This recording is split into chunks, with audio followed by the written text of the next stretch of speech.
Hi, Kaci. Welcome to the Integrative Health Coaching Success podcast. Oh, thank you for having me. Yeah, we're excited to have you. I'm really excited for the listeners to hear your unique journey kind of as an RN. We're going to get into all of that and how you kind of became part of the IHP community and what you're doing with it now. But how I'd like to start is if we kind of back things up to where you started in your health-focused field, right? It seems like you've always been into health to some degree, where you started in that field, and we'll get to kind of how you've landed in IHP in just a few minutes. Sure. I actually wasn't always in health. Interestingly, my mother is a nurse. I always said, I don't want to be a nurse. I don't know why. I just didn't want to do what she did. And I actually went to college initially as an engineering major, got into college there and was just like, ew, it just wasn't for me. I did a year and a half of that and moved back home, got a job at the hospital for the summer. And they would take me down to the operating room and say, hey, you should look at this thing. And they were introducing me to all these things. And I just caught the bug. It was so interesting. I've always loved science. And I kind of caught that bug of helping people as well. I sort of was always a caretaker, and I didn't think I wanted to be a nurse, but it turns out I just didn't know what I wanted because I was a kid. So my path changed. I went to nursing school, and I've been on that track for a long time.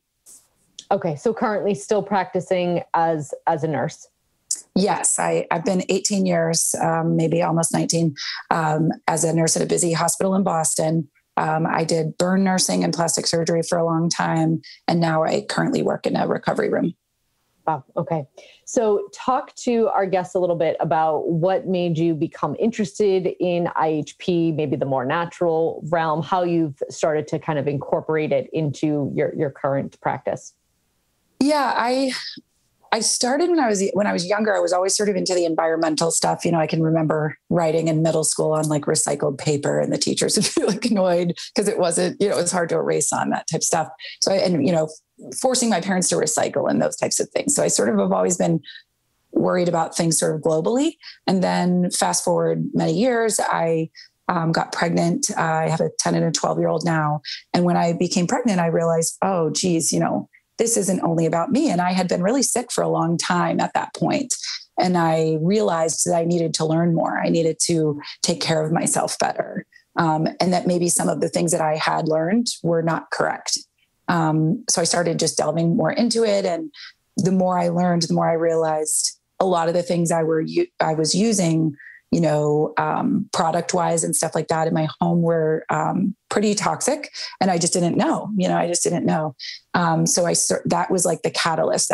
My first pregnancy was sort of the catalyst for me to think about those things and start revamping one by one, really slowly, all of my stuff. And then eventually, IHP came into my life, and that's a separate story. But yeah, so it started a long time ago, and it's been very, very slow. I'm in my early 40s now, so you can imagine it's been 25 years in the making. So, wow. And so before you got pregnant, were there health challenges that kind of sparked your interest in more of that natural realm, or it wasn't until you got pregnant that you felt like, I need to kind of dig deeper into this? Yeah, I don't think it was until I got pregnant, because I just didn't know what I didn't know.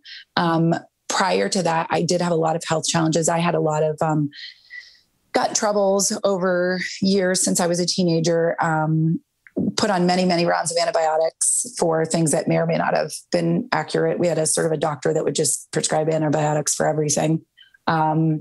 Didn't know that was an issue. You know what I mean? Like, the doctor tells you to take them, you take them.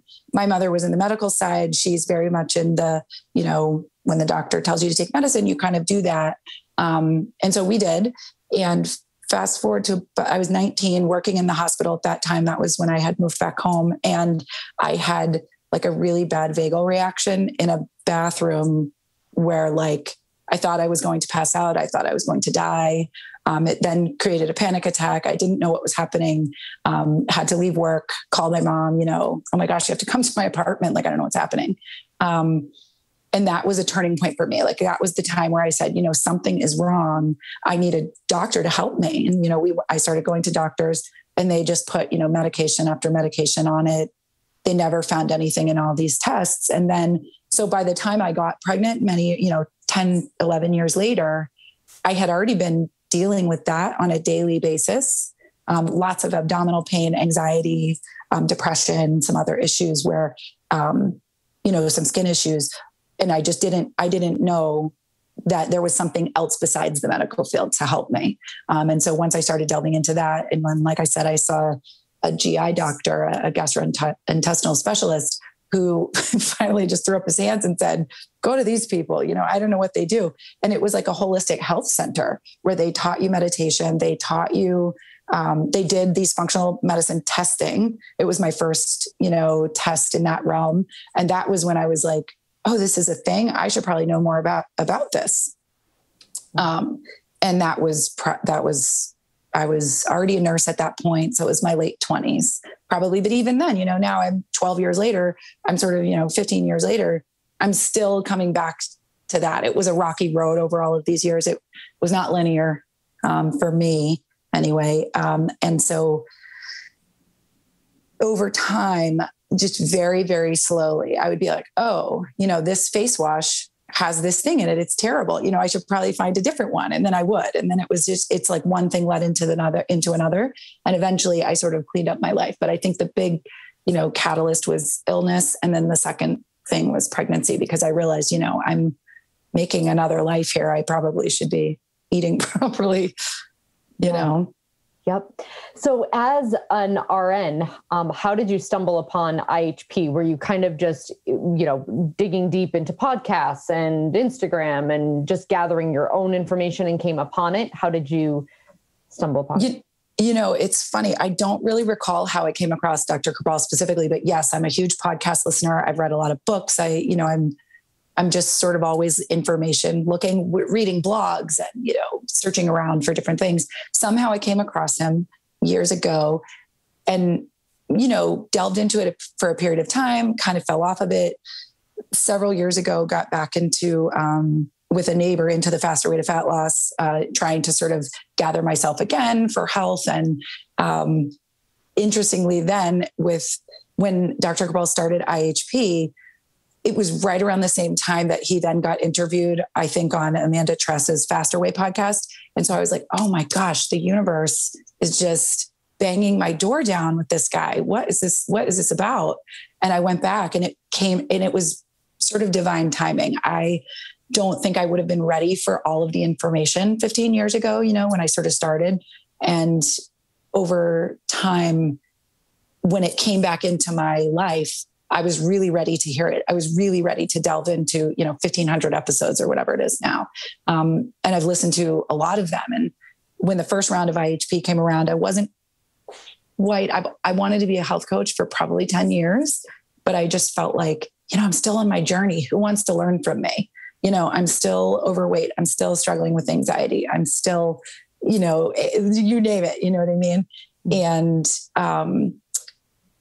at some point during this last COVID scare, when everybody's life was just sort of upended, I said, you know what? I don't want to learn from a perfect person. Wait a minute. I want to learn from someone like me who's been in the trenches and like knows what they're talking about and maybe even still is there, and is still learning and growing and changing. And that was really the thing that finally said, I really want to marry together this. And that's part of what Dr. Cabral speaks to me in a lot of ways, in the sense that I love the science side of everything.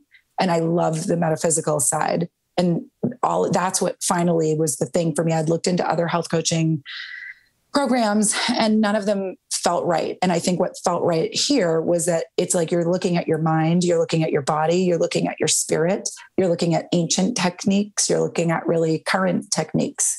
All of that sort of melding together was like the answer to what I had been looking for. And I didn't know what I was looking for until I found it, Yes.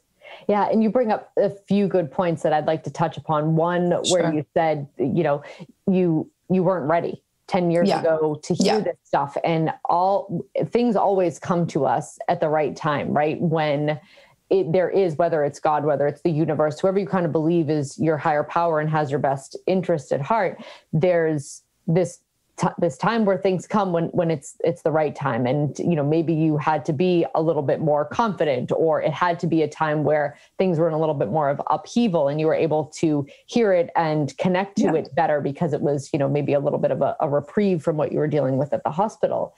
The other point that you make that I think is so important is like, who wants to learn from me? Oh, I still have anxiety, or I'm still overweight. But people knowing that you actually understand what it's like to feel what they're feeling, to be desperate the way they're desperate, to have the symptoms and the issues that they're experiencing, for you to understand that, in my opinion, is why most people trust and why most people connect and feel like, okay, she understands what I'm going through. If she was able to work on it and she can relate to me, she can also help me. And because you have experience with it, you're then able to be passionate about other people's outcome and other people getting well. Somebody who's perfect and has no idea what it feels like to go to bed every night with a horrible stomach ache or be woke up with anxiety, they're kind of disconnected from the hard work and from the pain of it all. Yeah. Yeah. I mean, I think part of that too is just age, once it's all sort of happening at the right time, right? I mean, we had this weird world upheaval. I turned 40, I've been a nurse for a long time. I've been dealing with these issues. And I think with age too comes some of that, just the confidence to be like, you know what, like, it's all right. I have purple hair. You know what I mean? It's like, I just am embracing sort of myself, and in doing that, encouraging others to also embrace themselves. I do some things that aren't totally non-toxic, you know what I mean? Like, and my life isn't perfect. I have tattoos. I dye my hair clearly. Like I try to balance those things out with other practices, so that people can see. And I try to show that, on my social media, I try to show that. And I hope that's what's coming across, is that like, I'm just a real person over here living a real life. I just also like to help people. And I hope that is, that's what I'm putting out. My intention, is that, and I hope that that's what's coming across, because those are the people that I gravitate to. Those are the people that I follow on social media, because I really enjoy seeing people that have had challenges and that then they win, they overcome them, and then they stumble again, and then they overcome them. Like, that to me is really impactful. It helps me because it makes me also feel like there's nothing wrong with me. They're doing the same thing, Yes. Yeah. And I think the people that come across as being perfect are just doing a really good job at hiding their imperfections, right? Nobody's perfect. Nobody's doing all the things just right, perfectly, 100% of the time. It just does. I haven't met one yet. And the people that come across on social media accounts that are portraying themselves that way, I think are just very skilled at doing that. You're seeing the highlight reels, right? But that's about it. So I'm sure all of your followers appreciate exactly what you're putting out there for being relatable in the today. I mean, I hope so. I know, it's also, I'm pretty well known at my job for, I'm kind of a goofball. I'm always doing something weird. I'm always like wearing bright colors and, all of these things. And people come to me to chat quite a bit. People come to me for advice. People, it's not everybody doesn't do that, but I do find that people seek me out for that. And I don't think I appreciated that until, this sort of last few years. And it's like, oh, wait a minute, I do have something to offer. I have something to offer to someone, and hopefully what I'm putting out will connect with the right people. Of course. Yeah. So let's switch gears a little bit, back to the kind of RN picture, because I think a lot of people are curious, maybe how you incorporate the two. Do you bring anything from your IHP, into a big conventional hospital, working as an RN? Do you bring any of that into your RN practice, and maybe vice versa? And kind of, is your plan to continue to meddle the two going forward? Do you plan to go in one direction? So yes, I do bring those into my practice, some things into my practice at the hospital. I have one of my best friends at the hospital is trying to get a Reiki program going within the hospital. There's a pretty good size one at another big Boston hospital. So we're trying to get that off the ground, and I'm helping a little bit. I mean, it's more her than me, but during the, I'm also a Reiki master, and during the last surge, actually both the big surges that happened here, we were able to provide Reiki to our colleagues on a pretty regular basis. Sometimes I would go in for a 12-hour shift and they would just let me do Reiki for 12 hours for people. So, which is exhausting, by the way.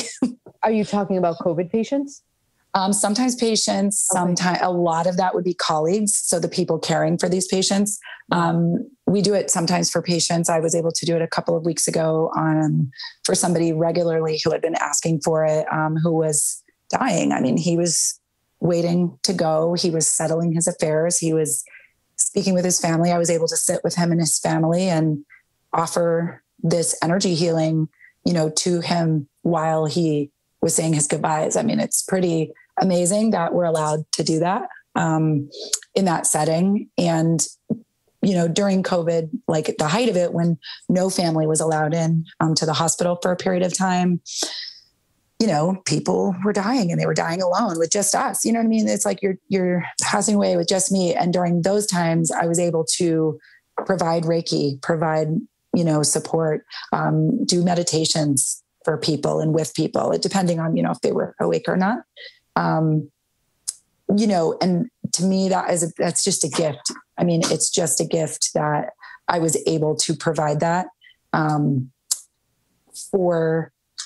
a setting like that, in a medical setting, to be able to utilize those tools, and just a few weeks ago, I'm really into tapping EFT meditation as well. And I was able to do that with a patient having a panic attack. I had this woman woke up from surgery, having a panic attack, and I was able to, hey, we're going to try this thing. If you're open to it, let me tell you about this tapping thing that I know about. And, I was able to sort of walk her through that. And those type of situations are not every day for me, but they keep me going. They keep me going in that intense sort of medical situation. And then, I'm sort of always talking about it. So I'm doing this wellness coaching business. I talk to people about it.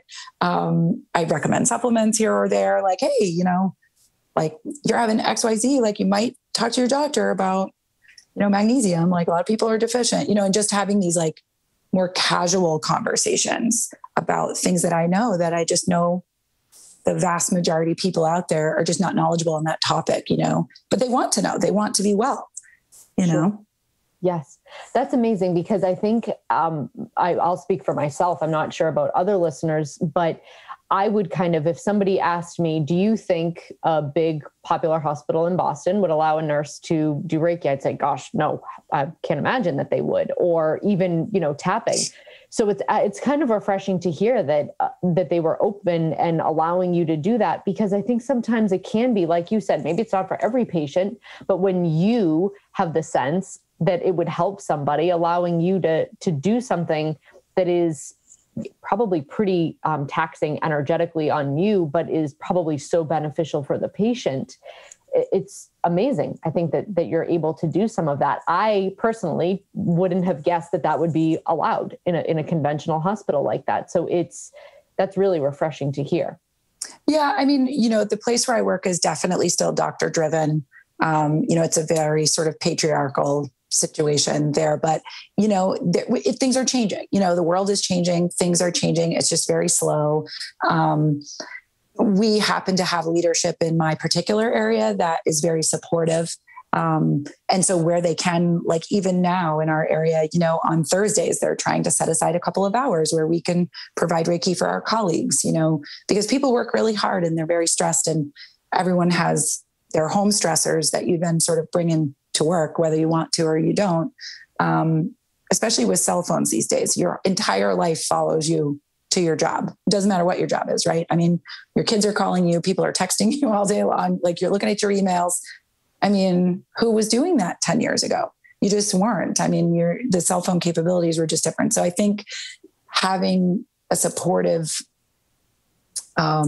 leadership structure has been really important. And that goes all the way to the director of nursing at our hospital. She's very, very supportive. And, sometimes it works in and sometimes it doesn't, things are not perfect, but it's sort of slowly inching its way forward at our hospital. Yeah. That's great. And I would say even just 1 inch is enough, right? As long as there's a way for you to support even coworkers, like you said, and maybe it's not patients one day, but it's coworkers, which are then able to help and serve their patients better because you've kind of supported them in a way. It really is like a beautiful way for it to work. So, yeah, I mean, and like this week or so ago, I was tapping with a patient who wasn't even my patient. I was in helping someone else. The patient was just very anxious, whatever. And I was able to, the nurse was doing the nursing things, the things that she needed to do. And I didn't particularly have a job. I was just a helper person at that point. And I was able to, tap with this person, got them to calm a bit so that we could do what we needed to do. And then later on, then the nurse is there going, so what was that thing you were doing? You know what I mean? And then it's like, it opens up another conversation and it's like, it just keeps going. It's like that ripple effect, every once in a while, I'm like dripping and drabbing out all this information, hoping that people are going to jump in the pond with me, the crazy pond of all this, so many weird things, I have all my crystals behind me with all my books, you know what I mean? I'm into both things. So I'm always trying to get people on my bus. Like, oh, come on the crazy bus over here. We're doing all these fun things. Yes.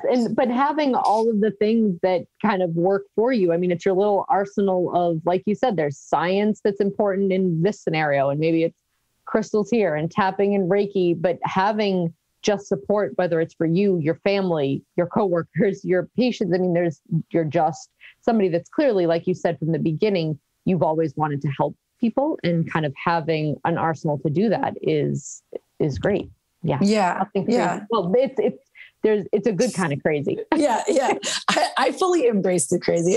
I'm fine with it. I just am at this point, I'm just kind of like, it is like, I'm comfortable enough to be able to say, here is the thing that I'm offering. You can sort of enjoy it if you'd like. And if you don't like, you just set it aside and you move on. It's like, I'm fine with that. Whereas, 10 years ago, like I was saying, when I wasn't ready, I think I would have worried a lot more. I would have worried a lot more about what people would think. So I think that's one thing, just circling back to what IHP has done for me as far as my nursing practice. I wouldn't have even I was into these things 7 years ago, but I wouldn't have spoken about them. I did Reiki many, many years, my first certification, before anyone I knew did it. And I was taught by a nurse. And then fast forward several years, other people now in my job are doing it. I'm like, oh yeah, I do that thing. And they're like, really? Like, how did that never come up before? And I'm like, I don't know. It just didn't, it felt like something that wasn't going to be accepted. So I didn't want to share it. So whereas I feel like now I have a little more training behind me and I have a little more knowledge on a lot of these topics. So I'm more willing to share because it feels like something that is, there's science behind it. It's like, I feel like I can share it more, if that makes, I don't know how true that really is, but it's like there's science behind it, but I don't know how, that's not the right word, but like, maybe I went a little too far there. I should have been sharing all this time, but it feels better when you've got something. Yes. And when you're confident in your knowledge and your confidence in delivering it in a way that, it's going to be beneficial, that regardless of whether someone wants to take it or leave it, that's not necessarily the case. Whereas maybe 10 years ago, it would have only felt good if somebody wanted to listen and do it. Yes. And now you're kind of just comfortable with being like, hey, this works. It might help you. And if they take it or leave it, that doesn't necessarily, dampen your spirit one way or another. And yes. Yeah. But like anyone, I can also get wrapped in those stories, right? It's just that now you get hooked into that, right? Like, ooh, this person doesn't look like they agree with what I'm saying. But then I see it now, whereas I wouldn't have seen it before. Now I say, oh, I see myself getting hooked and I can like disengage. Yeah. Not perfectly, but at least, it's all in the growth. Like it's a growth journey. And, that's something I'm passionate about helping people with, just overall, whether it's in my nursing job or now with wellness coaching, just helping people on that journey of sort of self-discovery, both your mind and your body. Yes. Okay, good. So perfect segue. Let's now talk about, I'm curious if you plan to, do something like IHP and work with a private practice in the more natural sense going forward. Do you plan to always practice as an RN? What's your kind of future plan? Share with our listeners a little bit about what that looks like. So I'm still in the beginning stages of my business. So I'm at this point just building up a little clientele. I'm currently developing an online course to teach people how to begin to detox their mind and their body, where people, I can help more people, hopefully in a shorter period of time. But I'm going to continue to work. I work part-time as a nurse and I work part-time as a wellness coach and a full-time mom. And I'm hoping that we also own real estate. We also have a real estate business, my husband and I, so we're rather busy. And he's a fireman as well. So hopefully when firemen retire early, I don't know if people know that, but in general they do. So ideally I will work as a nurse until he's done working as a fireman. And then we will both transition out into these other sort of passion projects. The real estate and the wellness coaching would be our full-time gig. That's the ideal. Yeah, that's great. And so I'm curious, you kind of mentioned quickly the group instruction about detox and kind of getting, can you elaborate a little bit more on that so that our listeners, because that's also, I think, a good use of time, right? When you're not building this like major practice and you're still doing RN, kind of developing something, like you said, that can kind of reach and help more people. So can you elaborate a little bit more on what that will look like? Sure. I'm still currently building it out. So what I'm hoping is to build out a course where you can kind of like anybody who's done Dr. Cabral's detox, there's 10 modules or something where you sort of see every day of the detox and he goes through things. But in this case, it would be more around, your home, your body, your mind, like all of these toxic emotions, and really working through how to start. I mean, I remember being completely overwhelmed, and I want to really be able to walk people through. These are the hot button items that you kind of want to look at and break it down room by room. Like, let's look at your kitchen. What are some things you can focus on there? Let's look at your bedroom. What can you focus on there? And then moving forward to your body, and working through functional medicine detox. That's a good point to hit there. Looking at your mind, like, what are the toxic emotions and what do they then mean in your body and those type of things, and really teaching people not only what to do, but why you're doing it. And it'll hopefully come with, resources, like a resource page of these are products that I know are really good and that work. And, cause not for nothing, somebody like myself, who's like dyeing my hair, I'm not trying to wash this thing out and have to do it all the time. I need a non-toxic, like super good color safe shampoo. And it has taken me years to find one. You know what I mean? I just want to be able to help people like navigate those waters in a concise period of time, save you all these years of, hours and hours of Googling and who knows what you're finding, which may or may not even be true, Yes. And wasted money too. Gosh, when you're like trying all of these products and, if you purchase 8, 7 of them work. I'm sorry, 7 of them don't work. One of them does. And then you're left like, okay, back to the drawing board and you have 7 things that are half empty that you'll probably never use again. Yes, exactly. Exactly. So that's kind of where I'm going with that. I'd like to develop more online courses in the future. I'm not really sure. I have a lot of ideas bubbling.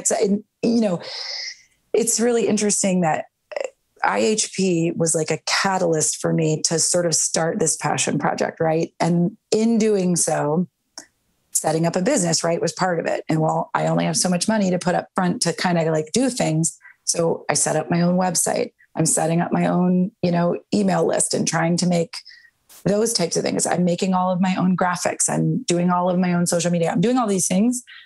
So in doing those things, there's a big learning curve there, right? I mean, and it's a lot of time, it's a lot of energy.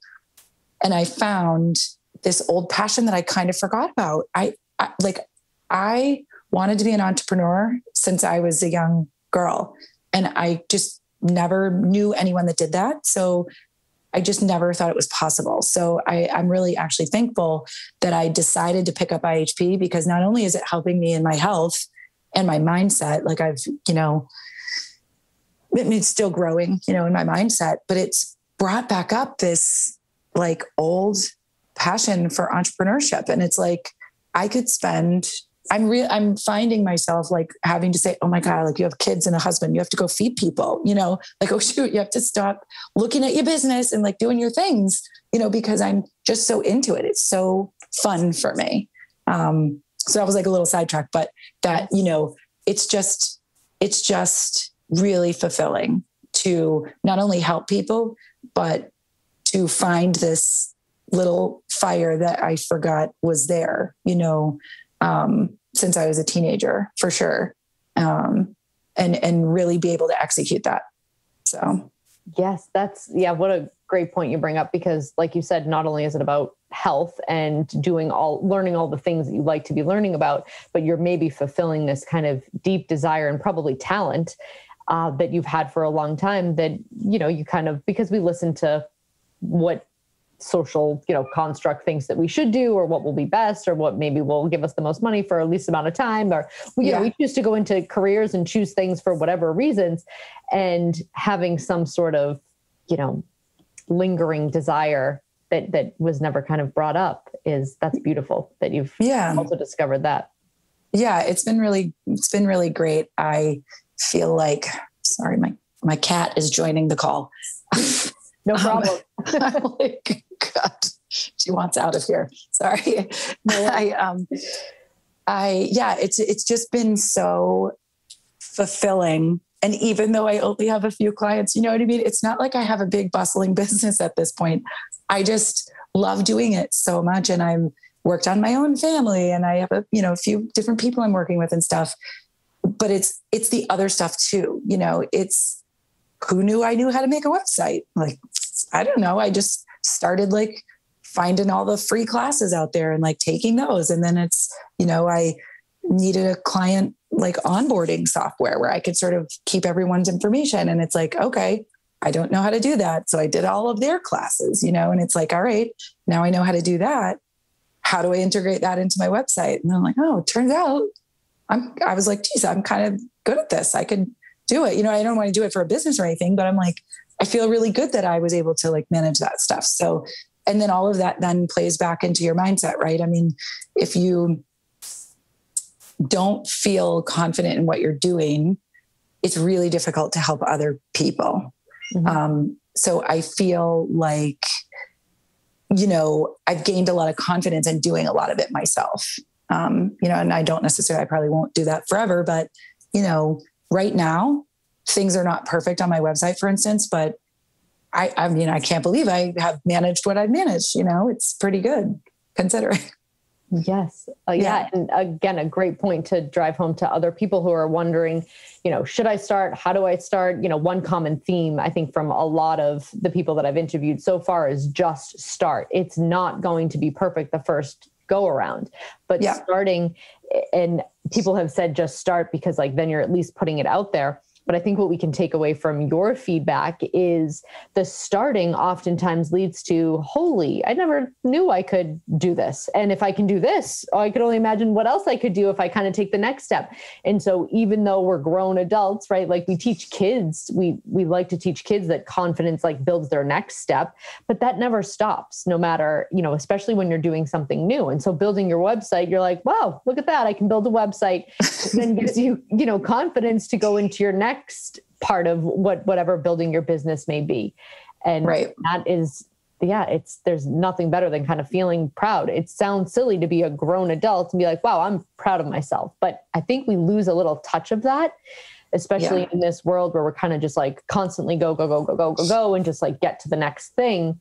But it's important to sit back and realize your accomplishments. And I always say, sometimes not always looking forward to where you need to go, but stopping for a second and looking back at how far you've come is such an important part of like then thwarting you forward, you know, getting something to motivate you even more. Yeah. I mean, and each step I've taken has really helped. And I know, you know, in IHP, they always say, just start, you know, it was part of the theme, and people say it in podcasts, it's everywhere. And I was just thinking, you know, and I'm sure people can relate. I'm like, well, just start. Like, that's easy for you to say. You're like far down the road, you know what I mean? And I was getting really in my head about it. And then eventually I was just like, you know what? I just have to start because I don't know what I'm doing and I won't know what I'm doing until I start, Yeah. And once I kind of just did that, I made one web page, like just a landing page and put it out onto the internet. And I walked away going, oh my God, I just put that out on the internet. Oh my God. Like, of course, nobody sees it. It's like, where's it going? It's not going anywhere hardly. It's not like 4 million people are instantly going to see my website. I don't know what I was thinking. And so then I was able to kind of go, whew, it's like when you go into the ocean and it's cold, you have to sort of like go in a little bit at a time. It was sort of like that. It was like, okay, now I go back. Oh, I picked the wrong picture there. Let me go and put a new picture there. Okay. And then the next week I'm like, oh, I should probably have this page on it, and I would just sort of add over time. And I'm putting up a blog once a week there and sending out emails once a week to my email list and, stuff like that. So I'm just sort of slowly finding my voice, which is kind of nice. That also translates over to social media as well. It's like, initially I was posting all about one thing or whatever, or posting this way or that way in this voice. And over time, if I'm 250 posts in to my business account, it's like, I'm finding what I want to say. I'm finding how I want to say it. And I couldn't have predicted that when I started because you don't kind of know what you're doing, Mm-hmm. And I can tell you, there's nobody scrolling back to my first post on my Instagram. You know what I mean? Like, why was I so concerned? But that comes with time, I guess. Yes. And sometimes you don't know what you want to talk about until you start talking. And if waiting to find that perfect, voice keeps you from actually speaking, then that's where things get held back. But like you said, as you start talking, you're like, actually, this is where I'm going to go with this. And you gain more confidence, more focus, more direction, the more you do anything, I think. Yeah. And I think that part of that, it came to me actually, just randomly having a massage, which I try to do once a month. And I recommend to everyone. I had a back injury a few years ago that was pretty bad. So I try to for proactive help do that. And I was laying there talking. I love my massage therapist and I was chatting, the whole time. And I was telling her something and I said, that your body, your wellness is like a triangle. And like the triangle is the strongest shape in the world. And you have your gut health, your detox capabilities, and your mindset. And you can't have any of those things without the other two. And I was like, oh my God, that's brilliant. I have to write that down somewhere. I was like, oh my God. And I realized in that moment that that's what I'm doing. Those are the things that I love the most. Those are the things that move the needle the most. Those are the things that I love talking about the most. Those are the things that I answer questions about the most when people ask me. And so that's what I'm hoping to move forward. And that's sort of now the trajectory that I've taken on my social media, my website and blogging and whatnot, is just putting together, all of those things. And also, when you think about, I've done IHP and like I was talking about faster way to fat loss is another program that, I know Dr. Cabral knows a lot about it, and it's along those same lines. It's, what are you putting in your body? What are you putting, how are you moving your body? All of these things, what's your mindset? It's like the universe is crashing all my favorite things into one place and allowing me to get on board, get on that train and say, you know what, I actually can do this. And that mindset shift has been really, really powerful for me. And then, just having that nursing background, I had all that science background going into IHP training, you know what I mean? And it's like, I took that foundation and I was able to pile onto it all of these other things that I was super into, but didn't know as much about. Mm-hmm. And I was able to really, looking at that Ayurveda and the Chinese medicine and all of these other things, those are such a great adjunct. And as we were learning about it in IHP, I realized I knew more than I thought I knew about those things, but I didn't know that they were those things, if that makes sense. It's like I knew thing A, but as it turns out, thing A is from Chinese medicine. And I didn't know that. I just knew a little bit about it. So it sort of really was a thing that was able to bring all of my interests into one place. Yes. Yeah. And I'm sure as you continue to practice more with, your IHP private clients, you'll probably find that you bring some of your nursing science stuff into that as well. Yes. Yeah. Yeah. And they kind of both just complement each other. Yeah. It's been really great in that regard. I really have grown a lot in both my nursing practice and my wellness practice. Both, at work, like I told you, I'm sort of integrating some of those things, but even at home, I'm bringing my own personal journey forward. Like I'm in mastery right now, and we talked a lot about habits and habit forming and those things and that stuff. Like I'm really integrating it into my own, practice. So like at home, as far as like, just little daily things that I'm adding. And it's like, it's the gift that keeps on giving, the IHP just kind of keeps coming back with little tidbits that I added, you know what I mean? And again, like I was saying, I wasn't ready 10 years ago. I also couldn't have done all this at one time, and I think that's something else that people need to hear.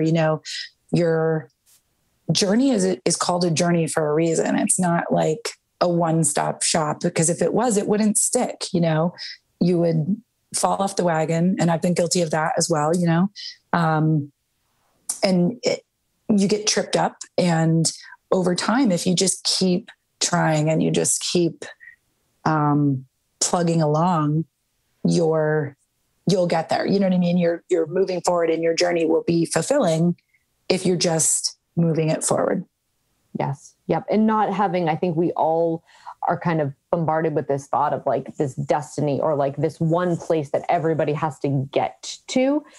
But oftentimes, as you start moving on the path, the destiny kind of like ends up over here, and now maybe it's over there, and you kind of like shift this way, and just being, and like you said, continuing to move forward, like that is the destiny, is the journey, right? Like you're on it.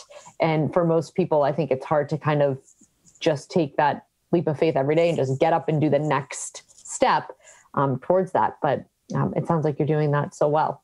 Yeah. I mean, I try. And again, I'm up, I'm down, I'm all over the place. I'm sideways, whatever. I still struggle every day with, bad habits that I have to decide, if I'm doing them or I'm not doing them. And I'm kind of working through making those, some of the things we're learning in mastery around habit change, making those things, switching up the decision so that you're not getting decision fatigue, having to constantly decide not to do something.